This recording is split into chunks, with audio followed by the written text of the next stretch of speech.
Good morning, or good afternoon, or good evening, depending on which part of the world from which you are joining us. Thank you for being with us at Brookings. My name is Bruce Jones. I'm the director of the Project on International Order and Strategy here at Brookings, and it's a pleasure to host you all here today. This is the third event in an ongoing series of the dynamics of a resilient order, or as we sometimes call it, shock-proofing the order. We met with the Spanish foreign minister in October around a report that I did with Susana Mocora on what we call the long crisis of multilateralism. We met in January with John Eikenberry on the challenge of defending and projecting democracy in the contemporary international order. And today we're delighted to welcome Kai Sauer, the Undersecretary of State for Foreign and Security Policy from Finland, to join us in a panel discussion on the challenge of strengthening the multilateral order in an age of nationalism, with a particular focus, I would say, on European dynamics and transatlantic dynamics.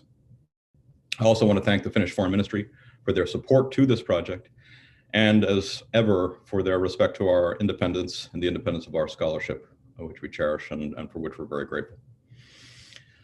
We're going to be joined today by two Brookings scholars who have thought deeply about these topics. First will be Tom Wright, who is the director of the Center on the United States and Europe, and also a fellow in the Project on International Order, and who's written a terrific, challenging paper on strengthening multilateralism in an age of nationalism. And I'll ask him first to offer some thoughts from that paper. We'll then go to Kai Sauer for his thoughts from a Finnish and a European perspective, and then turn to Constanze Stetzenmüller, who's the Robert Bosch Senior Fellow at Brookings, focusing on Europe and US-German relations, for her reactions and thoughts to the two initial presentations.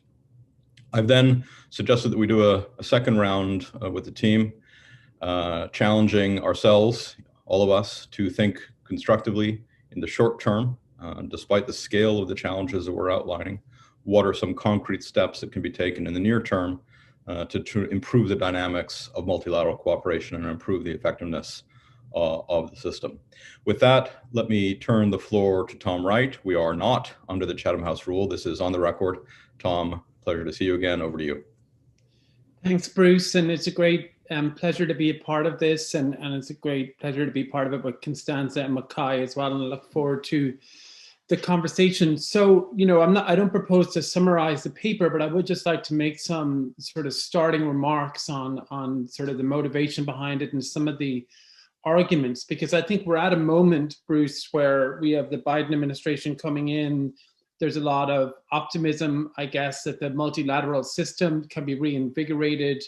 They're rejoining all different types of institutions. Europe and many other countries have been proposing different ways to improve multilateralism. And, I feel we get to this point periodically where there's sort of talk of reform and re-engagement by the US or by some other significant country. But that if we step back and pull the lens back a little bit, there are some pretty severe problems affecting the multilateral order, and that while many people agree on the outcome that we would like to see, which is more cooperation, it's far from clear how we get from here to there. So as I look at those sort of problems, it's not just that the institutions are outdated or don't reflect sort of the power structure, which is like the traditional argument that's been leveled about the multilateral order for the last 20 years. It's also that in the United States, even though we now have a government that wants to engage in multilateralism, that we have seen that the pendulum swings pretty violently from one end of the spectrum to another. And Trumpism here is still a force to be reckoned with, and it's quite possible that if President Biden were to rejoin certain institutions, the next president would simply leave them, right? And so for multilateralists or for the rest of the world, that raises not just a credibility and commitment problem, but a real sort of question about how do you embed that cooperation in a way that's sustainable and predictable. But then on the other side of the ledger, we look at China and we look at the developments there. I think the coronavirus is very instructive. After 2003, the Chinese put in place many reforms to ensure there was a more transparent and cooperative response. They set up the Chinese version of CDC with expertise and experts, many of whom were trained in the United States. and in Europe. And for 17 years, it looked like that was making progress. But when the coronavirus hit in December 2019, they went back to a more repressive, secretive approach where they did not cooperate with the international community. And that raises the question that the things that we even think are working, like that engagement with Chinese scientists and on global public health, maybe aren't as robust as they first seemed. So I think we have a series of real challenges and real problems. And what I try to do in the paper is say there's basically three different strategic approaches that multilateralists could take to trying to address this, right? The first is the traditional one of sort of incrementalism, trying to work with all different countries, particularly with non-Western countries, gradually integrate them into the international order, focus on shared problems and shared interests, and hope that that builds out to a broader strategy of cooperation between the countries involved. But the problem with this is what we have tried, right? And it hasn't really led to convergence. It's led to divergence. And instead of having Brazil, for instance, in the international order, or India or China, as I spoke about a minute ago, there's significant divergences, and for the United States as well, right? And even in Europe, we see nationalist and populist forces pretty strong and influential in several key countries. The second approach is to basically, and I think you hear some of this from President Macron in France, is to take that core group of European countries that supports multilateralism and for them to basically believe they're alone in the jungle, right? That they're, to use our colleague Bob Kagan's phrase from his book about the jungle growing back when the world becomes more nationalistic, and that they would work with China and Russia and the United States basically as equivalent difficult powers, right? And they would try to play one off against each other and make some progress on a pragmatic basis. The problem with that strategy is I think it guts the heart out of the liberal international order because it deprives it of that collective sort of basis of values that fuses the US and Europe together and gives it sort of a positive affirmative agenda. So that I think is problematic, but we can come back to that. And then the final strategy is really a reversion to the original strategy in the late 1940s, which is to focus on like-minded countries, like-minded free societies and democratic powers, and to look at what we have in common and to propose an affirmative positive agenda that's not just defined against another country, but is about what those countries have in common and want to see in the international system, and to basically use that to build cooperation on a more selective basis, right? And so it will be more of a international order than a global order, and it will be more defined against sort of authoritarianism than it would be working with authoritarians. And in the paper, I outlined three different possible areas for cooperation: resilience, trying to ensure that free societies are more resilient to authoritarian societies and other external forces that may be damaging, like new technologies and disinformation, shaping the international order within international institutions, so competing with authoritarian powers in international institutions, and finally showing solidarity with each other when one country is a subject of coercion, as Australia, for instance, is at the moment with China, or as Canada is with China also, or as Germany was not too long ago from Saudi Arabia. So those are some of the ideas that are in the paper. And I sort of conclude by saying that this isn't clear cut, and I think it's going to be the subject of some debate. You can mix and match between them to some extent, but I think ultimately we do need to try to think about the trade-offs involved, and we can't just afford to muddle through thinking that by proposing sort of different multilateral agreements and just by working on sort of good faith on a subject by subject basis, that will be enough. So I'll leave it there, but I really look forward to the conversation. Thank you. Terrific, thank you. Kai, Finland has been engaged in a variety of forms of multilateralism for most of its modern period. You have been sitting at the front table, ambassador to the UN, now as Undersecretary. You've had a long engagement on multilateral issues, so I'd be very keen to hear your thoughts at this stage.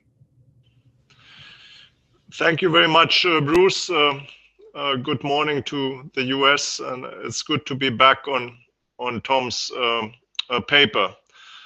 Debating measures on how to rescue multilateralism seems to be quite popular these days on both sides of the Atlantic. Only it has produced maybe not that many policy options or alternatives. So in that sense, we very much welcome Tom's contribution. Thank you for that. Much, of course, depends on how the concept of multilateralism is, how it is defined. Here, the Russian, Chinese, and Western views are different, but everyone claims his version is the legitimate one. If you ask Moscow what they think of multilateralism, they will point to the role of the UN Security Council, and especially the role and privileges enjoyed by the permanent members of the Council. We in the EU have been quite alarmed about the state of multilateralism. And I remember when 2 years into the previous US administration, the Chinese ambassador, he was invited as a guest to the EU ambassadors' weekly meeting. And he stated that China is EU's strongest partner in defending the rules-based international order and multilateralism. So we had something to digest at that meeting. But of course, there are also different interpretations in the Western camp on multilateralism. The US tradition is, I believe, rather to keep a distance to restrictions to its own sovereignty, albeit structures like the ICC might enjoy a tacit support, or at least when the Democrat-led administration is behind the steering wheel. Also in the European Union, views on multilateralism differ depending if you ask, let's say, Brussels or Budapest. But even with these lesser committed parts, I would argue that the European Union as a whole is the strongest and most consistent advocate of multilateralism and the intergovernmental cooperation. Then when it comes to the rest of the world, the situation is quite checkered and fluid and prone to changes, as we can see in cases like Brazil and India. And there I would like to make a little footnote for those who are familiar with the UN and the Security Council reform. You all know about the G4 group, a member of four, or a group of 4 governments, Germany, Japan, Brazil, and India, who claim a permanent seat on the Security Council. So I would argue that the brand of this G4, as a consequence of some recent policy pronunciations of the group members, the brand has not become stronger. So that is one perspective. Last week, we heard that America is back, diplomacy is back, and this is, of course, something we have been waiting for. And hopefully this also means the comeback of multilateralism and coalition building. Saying that America is back is an important, essential first step. But the next steps which are following, they probably mean a significant political reconstruction program, almost like a Marshall Plan of diplomacy.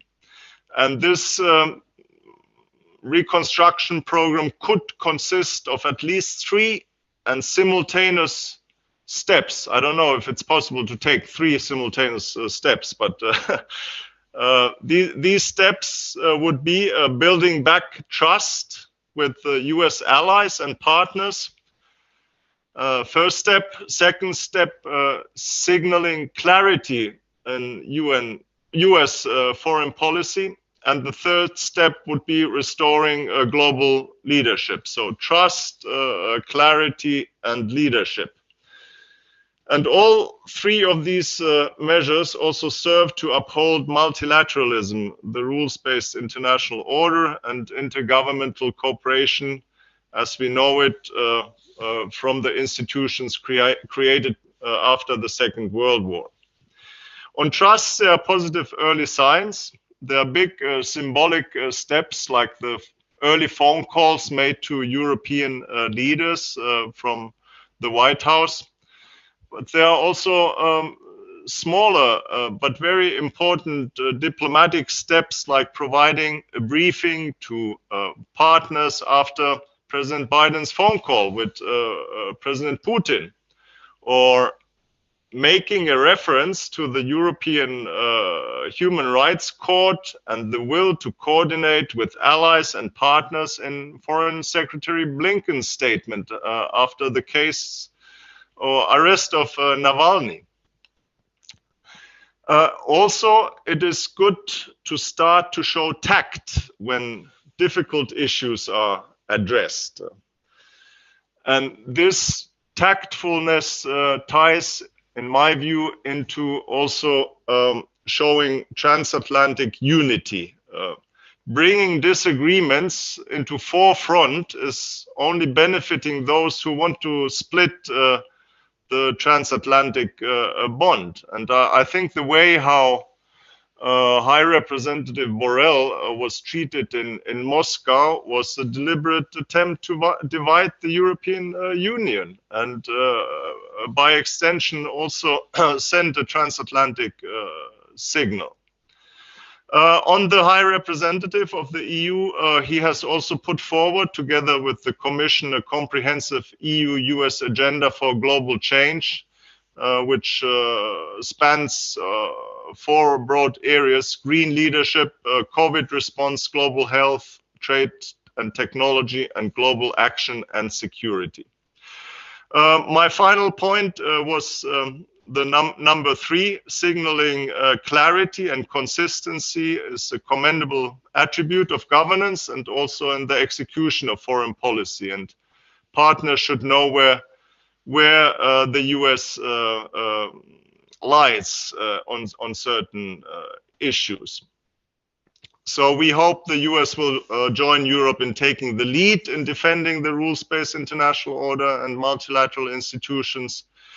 Instead of being transactional, we should be transatlantic. Yes, I think this is mostly what I wanted to say. I save something for the comment round as well. Thanks, Bruce. Very good. Constanza, I'm tempted to ask you about tact in transatlantic relations, but more generally. I'm the wrong person to ask that. Indeed. But no, in all seriousness, you've read Tom's paper. Kai outlined 3 extremely important dynamics of kind of renewing a sense of transatlantic cooperation around multilateral issues, and more broadly, I think, than transatlantic. But your thoughts on these sorts of issues? Well, I'll keep it brief. I've been spending the weekend writing a column about Josep Borrell's foray to Moscow, the first visit of an EU official to Moscow since 2017.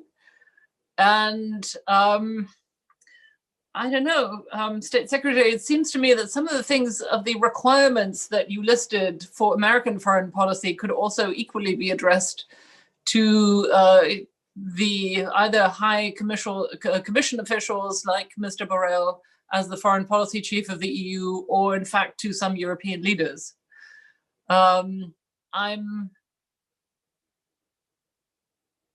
Yes, the foreign policy chief was treated with remarkable cynicism and brutality by his Russian counterpart. But from what I gather reports, he also didn't really push back in public. against accusations of European leaders lying about Navalny, and the EU being an unreliable partner. It seems to me that if we want things from the Americans, we have to hold up our own end, and I'm not sure that I think he did.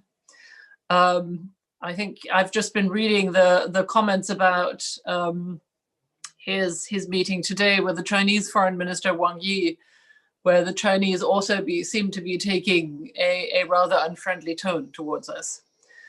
And I would also add, on the case of the Russian visit, that immediately thereafter there was a common press conference between French President Macron and German Chancellor Merkel, in which President Macron roped back his own Europe minister, who had suggested that maybe Nord Stream wasn't such a great idea. And publicly deferred to Chancellor Merkel. And this is a project that, as you know, is dividing Europe. So I don't know, looking at all this, it just seems to me that we have some cleaning up in our own region to do when it comes to vigorous and credible multilateralism. And I think what I find most distressing about all this is that I think that we need to ask ourselves whether we're doing this with each other as EU partners. I'm being, as Bruce expected me to, very tactless here. I would also point out that today's news is that the US has rejoined the Human Rights Commission as an observer. That's a fairly remarkable development. Certainly a sign of good intentions. But I think the bottom line here, because I don't want to make this too long, the bottom line for me is that I think it would be helpful that if in our engagements with the leaders of authoritarian challengers like Russia and China, perhaps Washington and Brussels coordinated talking points with each other, or at least had conversations with each other about what their goals were with certain meetings, certainly with the first meeting of an EU leader since 2017. And then perhaps made sure that they were singing off, if not the same page, then off similar pages. And finally, on the point of leadership, I think it depends what we mean by leadership. If I read President Macron correctly, and those of us in Europe who agree with him, I'm not sure I'm one of them, I think there is a desire for the Americans to not lead. At least that's how one can read the cause for European strategic sovereignty. And there is indeed a debate, as I'm sure you've seen here in Washington, among American intellectuals and policy advisors about the conditions under which America can and should lead, and whether it was in fact not desirable for Europeans to play a much stronger role in defending the liberal international order. In which case, however, I would have to come back to my original point, which is to say that Friday's meeting with Lavrov was not an instance of that. Thank you. Before I turn back to the panel for kind of a second round, Constance, I want to pull you up 1 degree farther on the question of European strategic autonomy or sovereign autonomy or whatever. You know, there's multiple different phrases. What is your thinking about the merits or demerits of sort of going down that pathway? Look, I think that the term is, I personally think the term is unhelpful because it, you know, raises hackles in about 2/3 of Europe, as far as I can see. I think it would be more helpful to speak of greater European autonomy, self-reliance, sovereignty of action. In other words, greater European ability to bear Europe's part of the burden of international security, of alliance security, of attempts to regulate the trade and digital orders, and to cooperate on issues like climate change and pandemics. That, I think, would already for Europe be a very tall order without promising things that we can't keep, which is what I think the term strategic sovereignty does. Okay, so I want to then dive in a little deeper on several issues, and I'm going to come to you in the order of Tom, Constance again, and then Kai. Kai, just to signal in advance, one of the things I want to ask you is whether there is merit in the question of European self-reliance, and whether it pulls you in two different directions, or if it's possible to kind of be simultaneously investing with the new administration on deepening multilateralism on the one hand, and at the same time building up the mechanisms of self-reliance, or are those necessarily in tension? So Tom, a challenge to you and then a question. The challenge is on incrementalism, because I have to say, if I were head of policy planning in Brasilia or New Delhi, I would not think that the West had tried incrementalism in any serious way. We didn't offer new seats in the council. We were extraordinarily truculent about G7 expansion until the global financial crisis came and we needed their money. We didn't open up to any non-American leaders or European leaders of the IMF, the World Bank. I mean, we sort of talked the talk of bringing in the BRICS or whatever. We didn't really walk that walking in any meaningful way. So I just want to kind of challenge that question that we've tried incrementalism in those terms. So you might respond to that, but then also if there are topics that you want to raise in terms of places where, sort of despite the kind of broader challenge, are there places where you think in the short term, Americans and Europeans should be working together to try to advance the multilateral agenda? Yeah, sure. Look, I mean, I think on the incrementalism point, what that tells you, Bruce, is that incrementalism has sort of a pretty low ceiling, because the reason why there wasn't an enlargement of the UN Security Council, as you know much better than me, was because of the politics prevented it, right? And it was gridlocked in terms of different countries objecting to different models.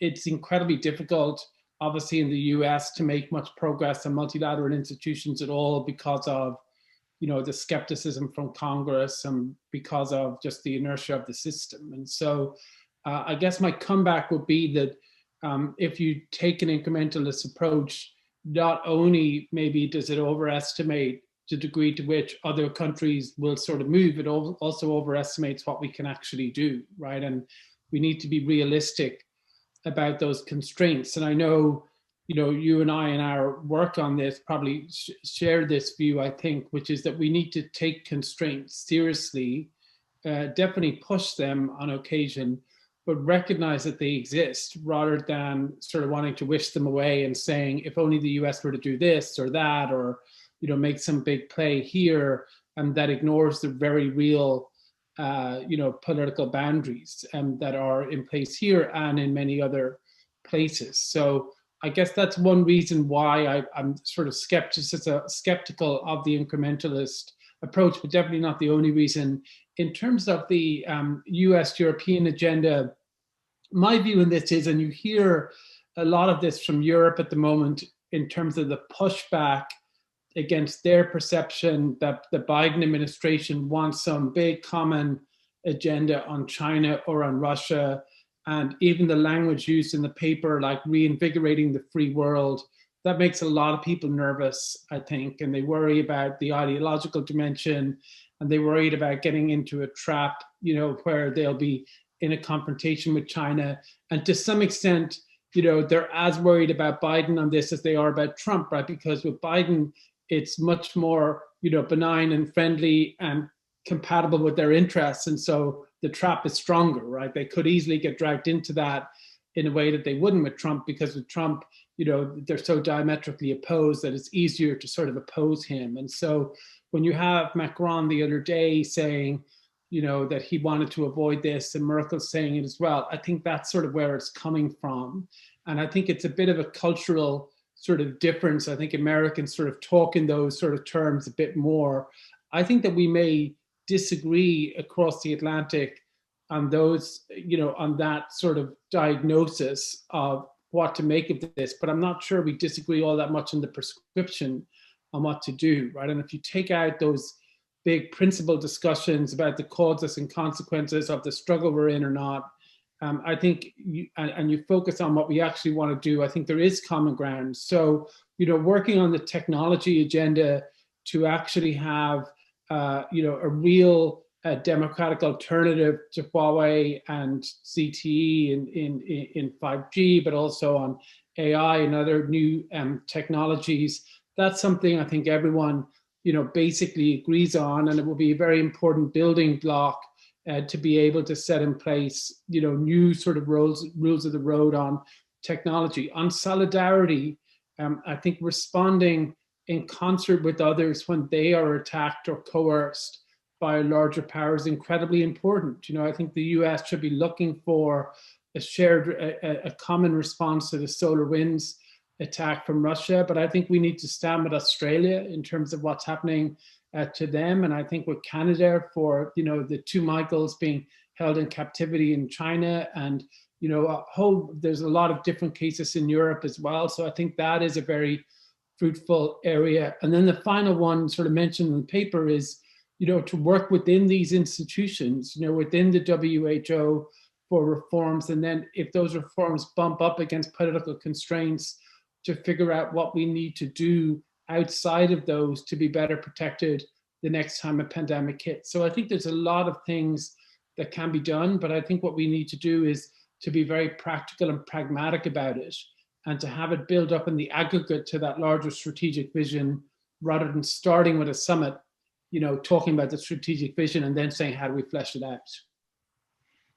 Good. Constanza, do you want to add to the to-do list? You already talked about coordinating talking points and trying to align goals on Russia and China. Are there other things that would be on your early, if you were whispering in Borrell's ear or whispering in Merkel's ear, what would be the early to-do list?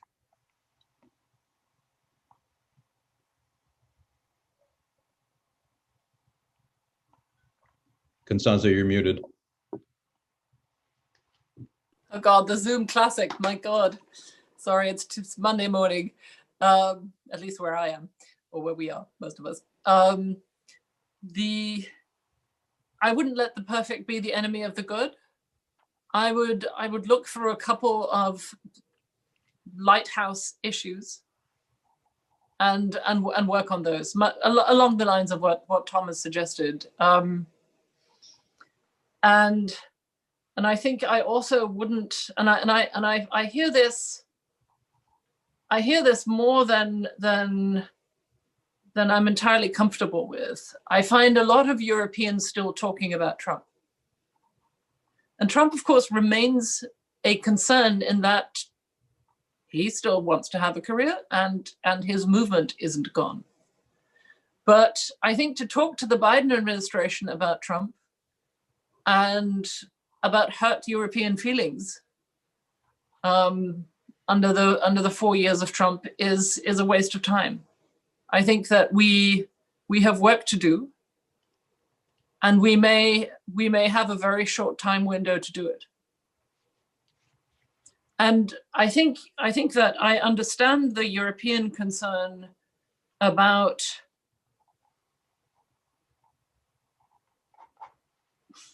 how do I put this? I think there is a somewhat cynical European concern about not locking themselves into forms of cooperation with Washington that they might regret in 4 years or maybe in 2 years. And I think that is a misguided concern. I think that it, in fact, risks contributing to the failure of the Biden's administration's, I think, very sincere efforts and very organized efforts. It's been remarkable, I think, to many of us watching the speed and deliberateness with which this administration has set out its ideas and its plans. And I'm not sure that there are similarly detailed plans on the other side. There have been a lot of enthusiastic embraces, including in my own country, Germany. But I think that we have absolutely no time to lose in turning this into concrete projects that make the liberal international order more resilient.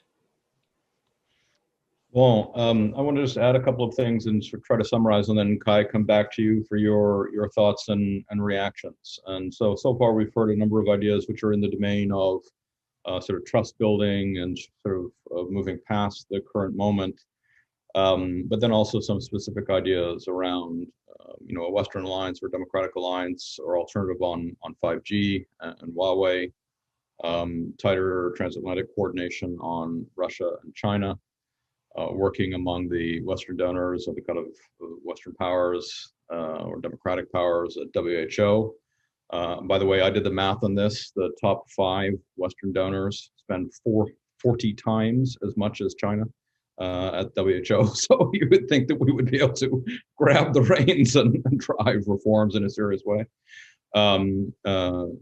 Frankly, I would not have advised the administration to rejoin the Human Rights Council early, but they have done. And then it seems to me it's very important that we try again at some of the reforms that the Trump administration tried, but tried in the kind of extraordinary, rude, clumsy way of the Trump administration. It's not that the ideas were necessarily wrong, but the diplomacy was terrible. But let's see if we can't make some forward progress on Human Rights Council. I want to add 3 things. And it would be interesting, Kai, to get your sense of the status of play in the European Center of Excellence on hybrid threats. But it seems to me that the core dynamic there, the notion of working between NATO and the European Union to really push on this question of hybrid threats is pretty important.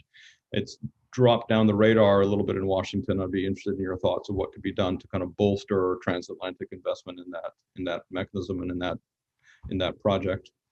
I would emphasize COVAX. The United States has rejoined COVAX. I definitely welcome that rejoining of the multilateral system. But making COVAX a success and really putting a huge amount of muscle through the G7, through the EU, through transatlantic efforts, whatever it takes to get vaccines distributed to the developing world is going to be crucial. We're just massively behind the curve.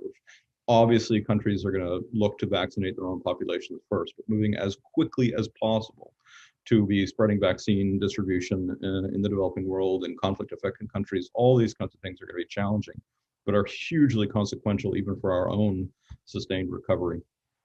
And then finally, Kai, I'd be curious as to your thoughts of whether the work on sort of UN 75 and the Common Agenda is a place into which to try to pull some of these issues, or is that a kind of quite a separate show? So Kai, your thoughts or reactions? Yeah, quite a list. Thanks, Bruce. But let me just come back on a couple of things Constanza said. Of course, for a Brookings fellow, it's easier to comment on Borrell's trip to Moscow. I think the intergovernmental or EU internal discussion is still it's to be held. And we are following it very, very closely, and we are participating in it, of course. Then on the EU strategic autonomy, I would also second Constanza here, at least partially. The definition might be a bit contaminated and also perhaps a bit outdated, since the strategic autonomy originally, I think, was more referring to security and military capabilities, and now in the middle of the pandemic crisis, we are talking about the security of supply, industrial kind of reserves, etc., etc. So it is broader, and maybe a new definition or new concept would be required. Your peer institute in the Netherlands, Klingendahl, they had quite a clever concept, the ability to act together with partners when possible and alone when needed. I think it's a neat way to put it. Human Rights Council, yes, US is coming back to the Human Rights Council as well. But take note, it's not a free ride. There will be a an election and the US is competing against us, and Italy and Luxembourg. So there are 4 candidates currently for 3 seats. It will be an interesting campaign. What we are trying to do to promote multilateralism is also to create a national action plan.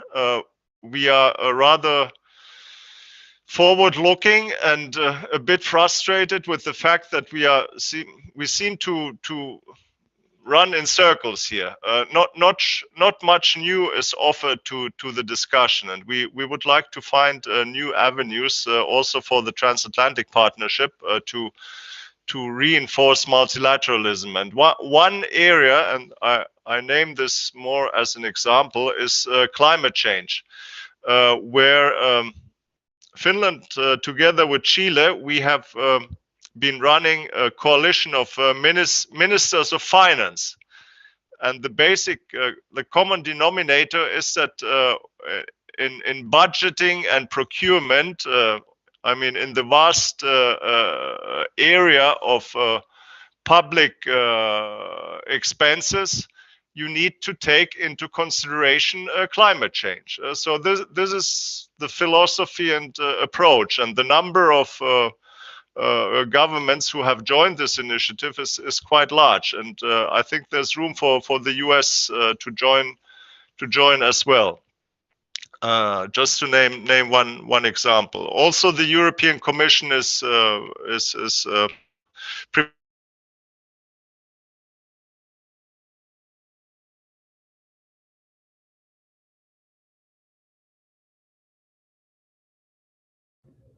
Kai, I think you're frozen there somehow. preparing a communication on the debate will definitely current issues which are filling the agenda. Kai, I'm having a little difficulty hearing you. Tom or Constanza, are you also having that, or is that me? You're also here. You're having difficulty. So Kai, you might need to check your connection. You appear to be frozen. So I'm going to maybe I'll leave it at something very important. I'm the whole question security and 5G. So it's the whole I think EU. That's all. Okay, we lost a couple of things there. You were a little bit broken, but we'll give you a chance to come back. We picked up most of what you said about climate change, and then we lost a little bit, and then we caught the point about 5G. So if we missed something critical, you come back. But let me just then turn to Tom and Constanza for any comments, and then we'll open up to questions from the audience. People can still pose questions by sending them to events@brookings.edu or on Twitter @foreignpolicy2021. Tom, Constanza, any thoughts so far? Yeah, I can just say something on the climate piece, Bruce, because this is the subject of some debate at the moment, which I've been a little bit a part of, but it's really how does climate fit into the broader multilateral agenda, you know, and is it something that is so existential and important that it should be sort of a driver in the relationship between the US and Europe on the one hand and China on the other, and that we should have more of a climate-centric, you know, China policy in which other issues would be sort of linked to it, and you'd have to have an overall positive relationship, or would that be, you know, dangerous because it potentially would allow Beijing to have leverage, and it could lead to deterioration in the relationship as things are linked.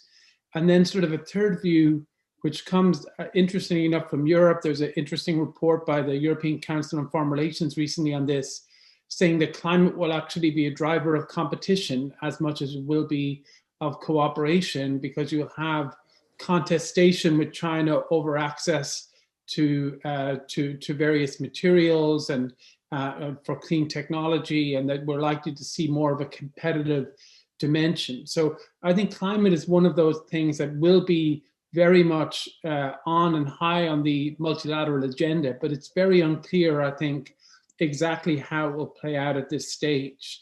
And I think it would be interesting to sort of, you know, in the years to come, to sort of explore that and to see exactly what does it mean to have sort of an effective multilateral approach toward climate? Is that more the like-minded? Is it more universal? Does it select more for cooperation, or is it sort of compatible with a more competitive world? To confess, I increasingly view the topic, we've always sort of approached it as a kind of global issues topic. In a lot of my writing, I've tried to approach it as a great powers topic, in the sense that, you know, it's only a handful of entities whose emissions account for 90% of global emissions. And you either get them working on it or you don't. And among them, it seems to me the approach is more analogous to arms control. It's a question of verification, and we don't have any real verification mechanisms. We're laggards. I mean, we're not. You know, the challenge is not to get China to come to the table. We haven't been to the table, but we don't really trust what China says they're going to do, and frankly, people aren't going to trust us when we say what we're going to do. And developing a verification and monitoring mechanism seems to be to the core of the climate thing, not negotiations with China. That's a separate, I mean, yes, there'll be ongoing negotiations, but it's not like we have to negotiate with them on our national commitment or others. The real challenge comes in monitoring and verification. We might come back to that, but Constanza. Well, just to come in on the back of that, Bruce, similar things are true for some major European nations, including mine. Germany notably has one of the strongest Fridays for Future movements on the continent, but our energy policy, shall we say, is a bit incoherent and heavily dependent still on coal and fossil fuels, not least fossil fuel imports from Russia. But the coal aspect is the one we are, I think, unhappiest about talking about. As for competition, I think we need to be very clear that America and Europeans will be disagreeing and competing with each other on some issues. But it is precisely because we need each other in the competition with authoritarian challengers, because we don't have the luxury of foregoing each other's support anymore, is where it's most important for us, I think, to not sort of go off on our own without being absolutely certain that we can then hold our own. And it seems to me that forgive me, Mr. Zara, but that the Borrell visit to Moscow shows that there is the Russians play hardball. And if we want to have these conversations with the Russians, then we have to be prepared to play hardball as well. And I think if we're not prepared to do that, then we had probably better come armed with a transatlantic approach rather than coming on our own. That's my only point here. I don't mind Europeans staking out their own positions or disagreeing with the Americans. I think that's going to be necessary and become more of the norm. But if so, we're going to have to be prepared to actually succeed. Good. It does seem to me too that there's going to likely be some substantial differences between Europe and the United States on China. There are differences within the United States. There are differences within Europe, but certainly at the kind of top level, it was interesting to see. Although it was tactful, that Jake's very first tweet was a bit of a dig at your countrywoman Angela Merkel for her deal making with the Chinese on investment. It was literally his first tweet as national security advisor, kind of essentially criticizing Europe for not consulting with the United States. But there, frankly, it seems to me that the United States is going to have its backs against the wall. I mean, if we see Japan, Australia, Germany all signing trade deals with the Chinese in the first days and weeks of a new administration, and it seems to me we may have some difficulties bringing allies to our view on the economic side of the China equation. Let me offer Kai an opportunity to say anything he wants at this stage, and then I want to raise some questions that have come in from the audience. Kai, anything you want to add at this juncture? Yeah, maybe just to fill the gap which I left in the previous statement, that hybrid security definitely is one area where we can work together with the Americans, and this ties into the 5G topic as well as in the cybersecurity area. Yeah. Frau Stelzenmüller, you don't have to apologize to me. I agree that the EU needs a pushback when dealing with the Russians. Absolutely. I don't know. Maybe I misspoke, but I fully agree with that. I was just saying that the Russians abused the situation and trying to divide the European Union with that. But good. Yeah, I think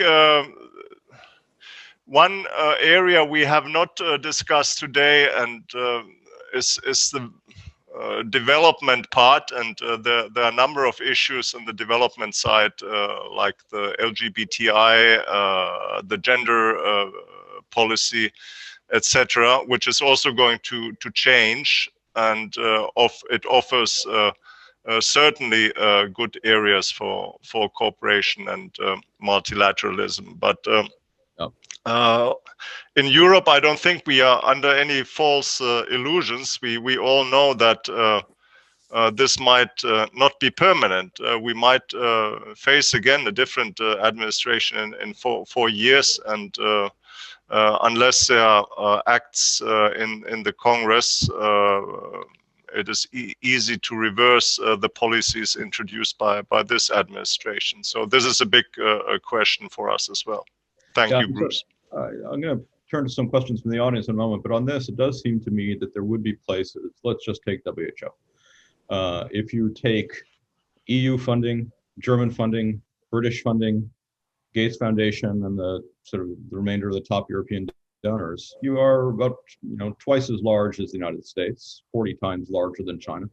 That coalition of actors could do a great deal to improve WHO monitoring on infectious diseases, et cetera, et cetera, et cetera, and not be entirely reliant on the United States being part of that. The United States is part of it. It's going to be easier. If the United States falls out again, okay, we can still manage. So it does seem to me that part of the approach, if I were sitting in Ottawa or in Brussels, part of the approach would be to see where are there places where a constellation of actors could advance the agenda, preferably with the United States, ideally with the Chinese, but ultimately, if neither of them are willing to play ball, we can still advance. That's obviously harder in some areas than others. Going to questions from the audience and issues that came up. It is noticeable, I have to say, that here we are in 2021. We're almost an hour into this conversation, and the Middle East hasn't come up so far. But there are still major issues in the Middle East, and I'd be curious. So that's one. I'm going to just list 2 or 3 questions, and then you can each pick which you'd like to address. Questions about the Middle East writ large, and whether there are places where there is a possibility to improve the dynamics of cooperation and multilateralism on the Middle East. We could add Iran to that agenda, which will come up early. Questions of GCPOA or JCPOA plus will come up early. Second topic, which is near and dear to Frau Stelzenmüller's heart, is questions of international law and human rights. And I think Kai also, to finish foreign policy, questions of sort of rule of law, in particular in the kind of Central and Eastern Europe, Hungary's, et cetera. What options are there for strengthening approaches to the defense of rule of law and human rights? And a third set of topics which have come up are around issues around the G8 and the G20, or the G7 and the G20, whether there is any value and merit in reforms there.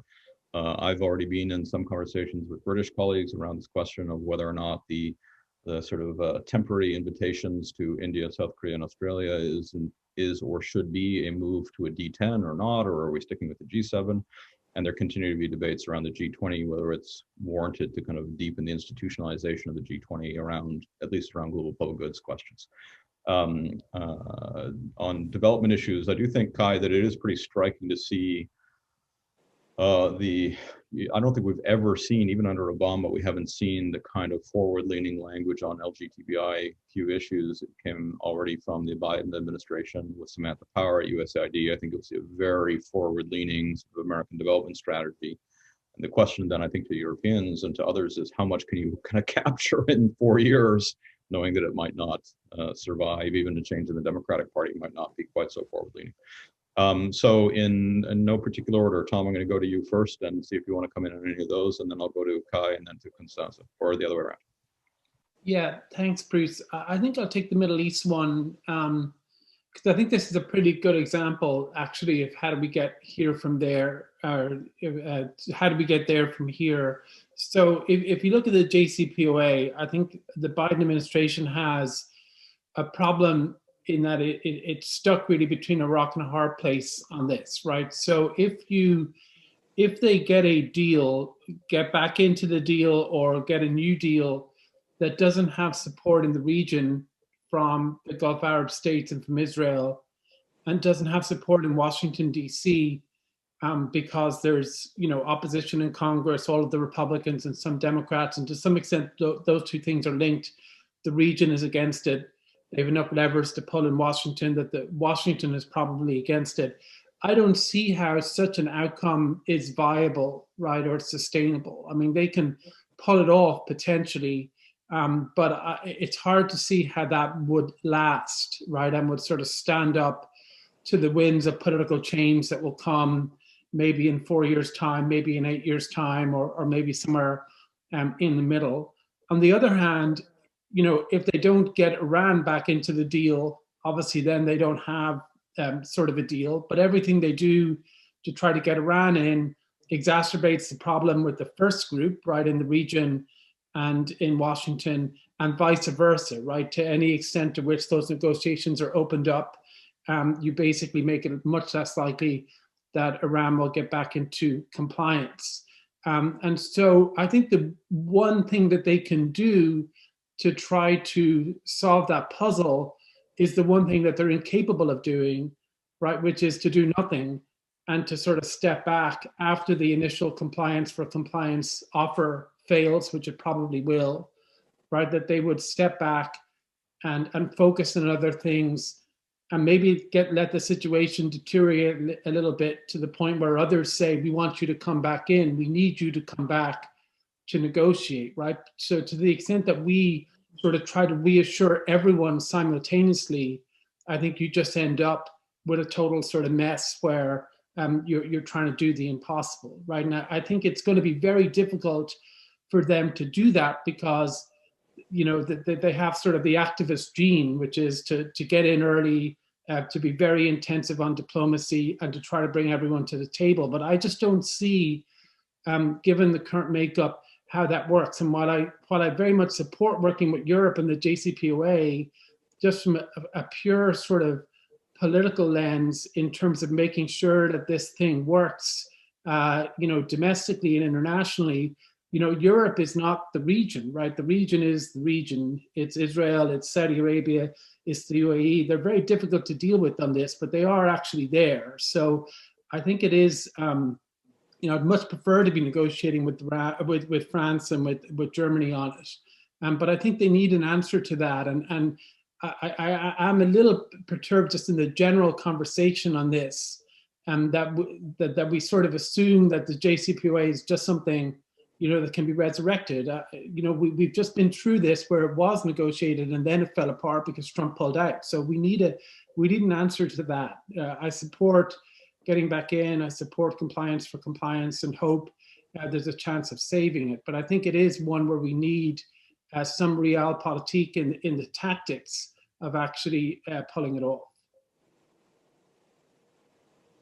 Constanza. Well, I mean, on that, staying in the Middle East, we have problems closer to home that we're currently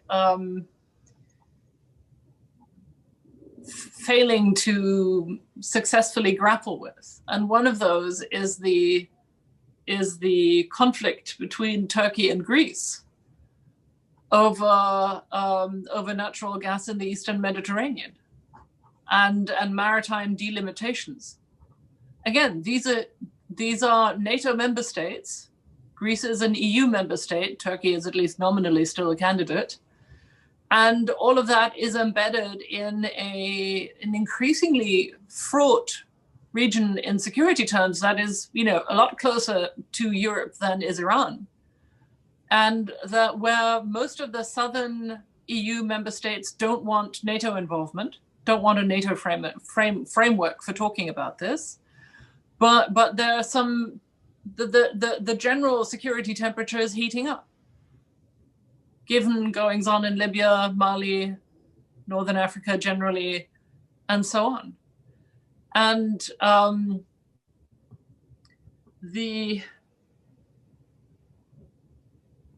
think the question for me still remains, you know, we can talk about the JCPOA, but meanwhile, is the clock for Iranian nuclear weapons ticking down for the Israelis?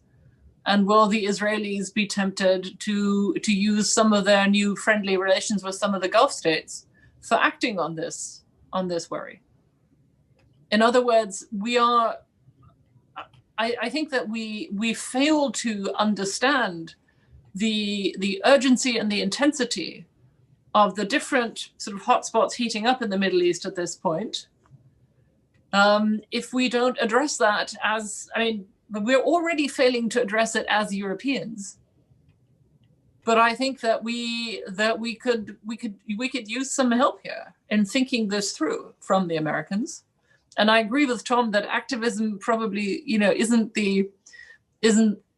this requires some extremely delicate handling.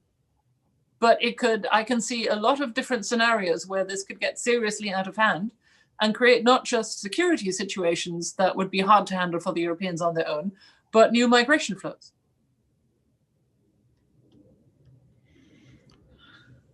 Do you want to say some things about rule of law issues before I turn to Kai? Well, honestly, you know, again, you look at the European Union's sort of troubles with addressing rule of law issues in some of its member states. And of course, that's a hindrance for us in addressing them in conversations with Russia and with China. That's not something we can blame the Americans for. But again, Tom's made this point, and I don't want to belabor it, but I think the one sort of comparative advantage that we have in systemic competition with authoritarian challenges is the resilience and the credibility of our own democratic constitutional orders. So we can ask, or we can support the rights of civil societies or minorities to not be oppressed in Myanmar, in Taiwan, in the Uyghurs, and in Russia, but the reality is, if we can't manage to address this at home, then that significantly undermines our effectiveness and credibility abroad. I will say, you know, I listened carefully to President Biden's speech at State Department. Frankly, I thought it was a bit sleepy, a bit dull, and maybe that's just a very welcome thing after the kind of traumas and changes of the previous period. But the place where it sort of was most lively in a way was when he was talking about white supremacy in the United States. And it was very striking to hear a president of the United States talk about the need to tackle white supremacy in this country as part of an agenda of rejuvenating American leadership. Kai, your thoughts at this stage, and then I'm going to do one last round. I wanted to come back on your question on the Middle East. Very, very good topic, as are other conflicts as well. One thing we haven't referred to today are the Western Balkans. They are still there. We are painfully aware of it, and traditionally it has been an area for a strong transatlantic partnership, which was then during the Trump administration, there was a little bit of improvisation from the US side, but now I think on the European side, the expectations are that the cooperation will continue strongly. But on the Middle East, I think what is interesting here, and I'm not going into the individual cases, but the regional approach. And if you look at the work of ICG during Rob Malley, ICG was very much in favor of a regional solution, or at least a regional approach in the area, which was actually seconded by nobody, not at least not by the countries in the region. But then when Rob Malley changes from ICG to the US administration, there might be some incentives in the region also to rethink their approach. And this is quite interesting. And we, as the Finnish government, we have been involved in supporting this kind of conceptualizing this thinking. And it will be very interesting to see how far we will get with that. There is still some pushback from the region, but not as strong as before. And then, of course, Afghanistan is highly interesting to us since we have been there with our troop or our contingent for some time, and now there seems to be some momentum towards scaling down the presence, but then again, is it based on realistic expectations? I'm not so sure. So that is something which will keep us busy. Thank you. Good. I'm going to do a final round. We just have a few minutes left. What I'd like to do is ask each of you to reflect on the following question. Let me just premise this with the following point. It seems to me that in the Biden administration, and this is just a kind of a secular trend in Washington, with which the Trump administration was an exception. There's a lot more interest and knowledge about the EU in the United States now than 10 years ago, right? 10 years ago, if you asked the US about Europe, it was a NATO question. Now there's a much more serious focus on the EU.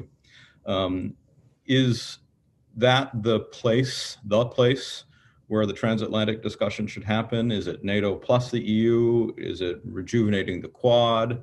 Do we need a new mechanism given the changing configuration of power? Or is the real agenda about coordinating policy in the G20 and the G7 and the UN? Sort of where's the action? Is it in the EU? Is it in small groups? Or is it in sort of caucuses within wider multilateral institutions? I'll give Kai the final word, so I'll go to Tom, Constanza, and Kai on that. Yeah, thank you. I mean, I'm looking at this as from a practitioner's perspective, and of course now everybody is kind of thinking when will the high-level contacts take place, and the best guess it is in the margins of the G7 in London in mid-June. And this would then also entail a visit to Brussels with the EU countries, and of course a visit to NATO. And this definitely makes a lot of sense. But then I think from the US perspective, it would also be wise to break it down into like-minded group. I mean, as we all have said, the EU is not like-minded in all areas. Rule of law being a good example. So if you want to achieve something in democracy promotion, rule of law, human rights, etc., you might go to the Nordics, or just come to Helsinki or Stockholm or Oslo. So there are differences, of course, but I would also invest in bilateral relations here. It is hugely important, and there are quite high expectations on this side of the Atlantic. Thank you. Constanza, I'm going to let Tom have the final word. So Constanza, your thoughts on sort of where this dialogue occurs and what those sets of issues are. You know, I don't have a problem with sort of coalitions on the willing on certain issues. I think that may be a practical way forward. And I realize that in particular that there are many European countries for whom their bilateral relations with the United States are very important. I get that. I mean, that's true for Germany as well. But I do worry that there is, you know, such a thing as systems overload. I think we're seeing an American system that is going to have to prioritize much more ruthlessly than it has in the past. is going to have to concentrate much more than in the past, specifically because of the time issues that we've mentioned. And I think we have to, that the value of America's democratic European allies lies precisely in whether we are helpful in framing and implementing those goals quickly.